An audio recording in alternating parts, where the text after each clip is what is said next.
It is equally important is the science missions that we have been doing. The Chandrayaan series of missions, which started with the Chandrayaan 1, I think all of you are aware of Chandrayaan 1 journey, which was an orbiter that was launched using the PSLV rocket.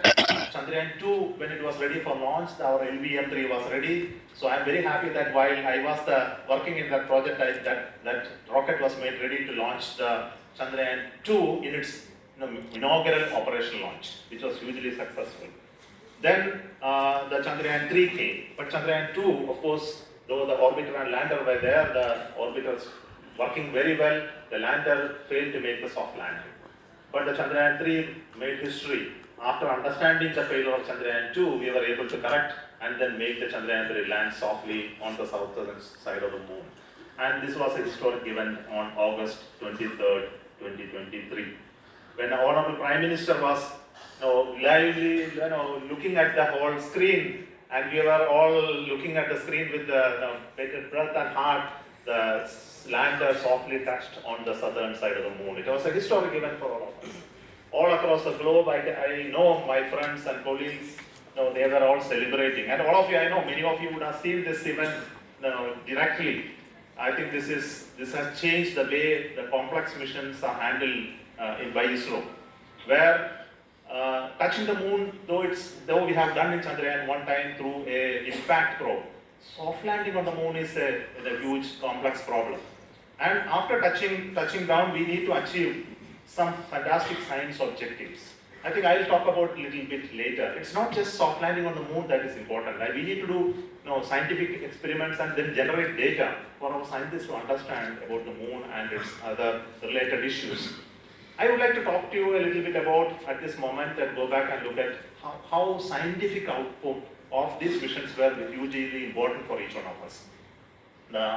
We have a huge tradition in India, looking at stars and celestial bodies, and the science of it evolved over this nation, maybe many years back. And this knowledge is still preserved in some form or the other. But advancing the knowledge has not happened for many years. And it is the first time that we have a unique opportunity to work and contribute to the global knowledge of science. Chandrayaan 1 was the mission which gave the knowledge that there is water on the moon. And we are now further searching out that observation. And we have an Aditya L1, which is a dedicated mission to look at the sun and its interaction with Earth by launching it to the Lagrangian point. We also launched a satellite called X-ray polarimeter satellite called EXPOSAT to look at black holes and its interaction with other stars. And these missions are produced not just the optics is there not just for the optics or to show that we are launching them, but it produced very interesting scientific outcome which has got attention of the scientific world. Recently, the publication that came out of the Chandrayaan 3 was very, very important about the mineral data and also the nature of the landing site. It is really noteworthy. Similarly, the observation from Aditya on ultraviolet spectra observations of the sun disk, as well as the recent solar eruption events, really were captured very well by these instruments, and this data is being supported, evaluated for further research and publications by the community.